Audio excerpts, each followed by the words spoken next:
Welcome back to another episode of Beyond the Sold Sign Real Estate Unplugged. We are your favorite hosts, Lauren and Naya, and we are so happy you're back with us for another week. Let's get into this listener's message. All right.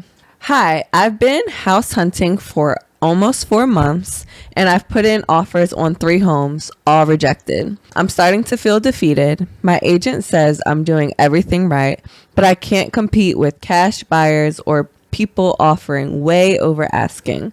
Should I just take a break from looking or keep going? What would you do?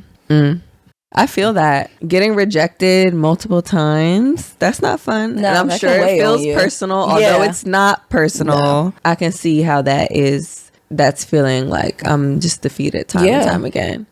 I still, though, would say to keep looking. Yeah. I would say. Is there a time when you think there should be a break? I do. Like, if you are starting to...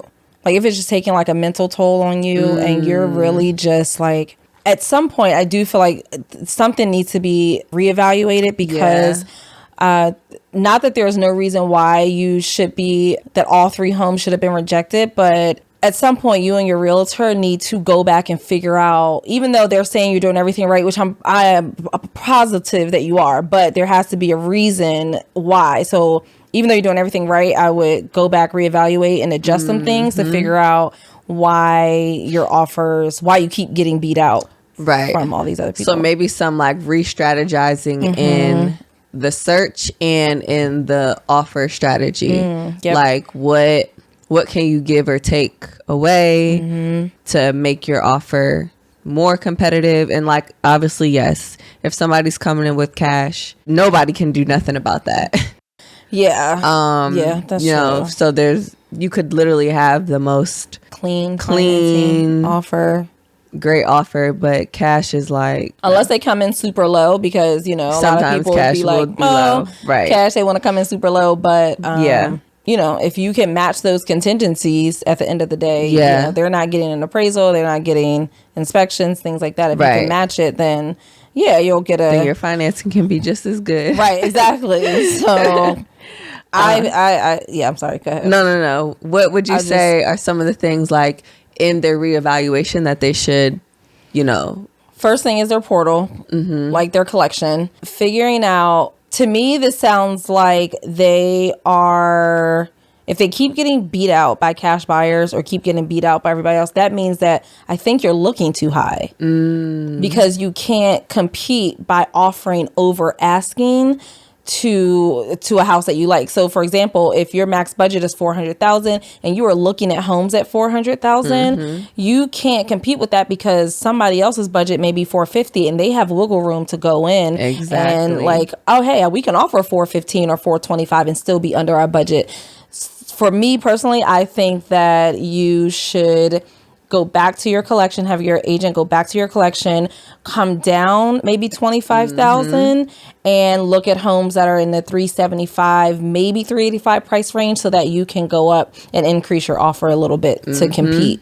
I think that's a great suggestion. Also, maybe looking at homes that have sat a little bit longer, past 14 days.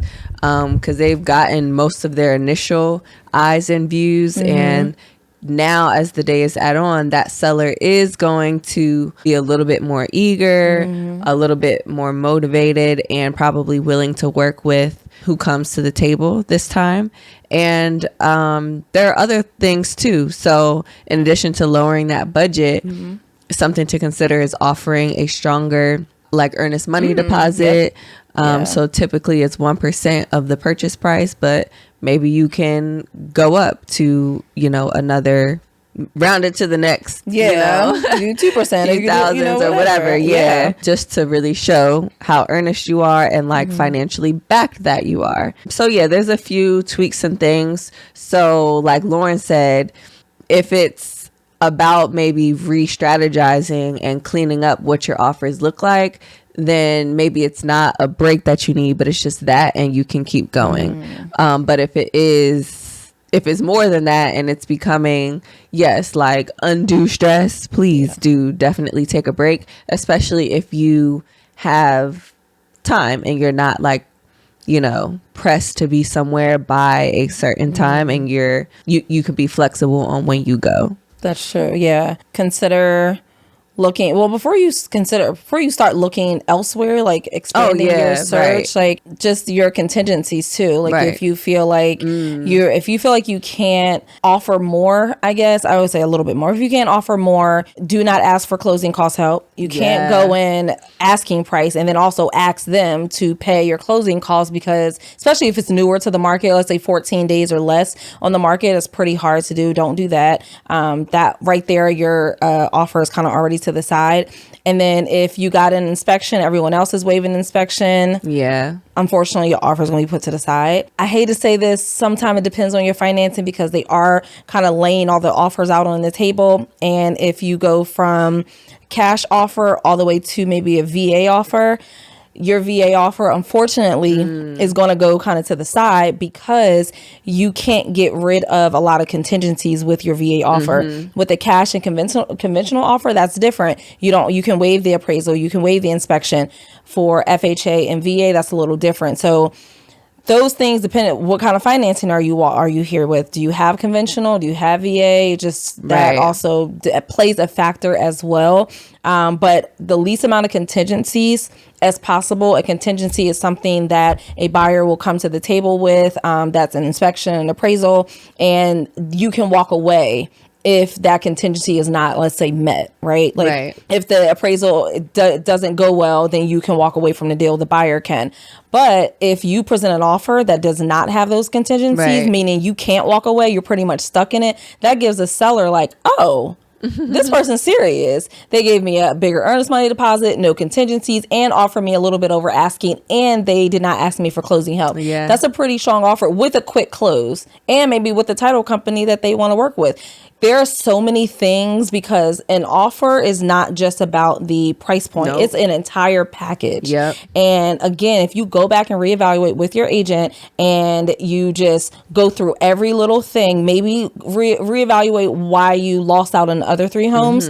Your realtor can speak to the other realtor and say, hey, what happened? Why did my client lose out? They can tell you, and then you can go back and kind of put that in effect with your next offer. Yep. Great advice. So. Yes, absolutely. So, I think just as a little word of encouragement, those no's are not just rejection. They're more so redirection, because with those no's, you're one step closer to the house that you will have and that you will win. So I know it could be hard to see amongst all the no's that you've gotten, but that just means you're closer to a yes at some point. I love that. Yeah. I do love that. Guys, if you love what Naya just said, please go ahead and subscribe, like, comment, share. We're on YouTube, Instagram, all the podcast platforms, but also for you guys to walk away. Do not take a total break. Like Naya said, take a rest if you need it, but you have to stay ready. You got to stay ready, because if you get out this market and then you try to come back creeping it, stay in the market, but stay ready. Love that. Yeah. So hope you guys have a great week. We'll see you next week.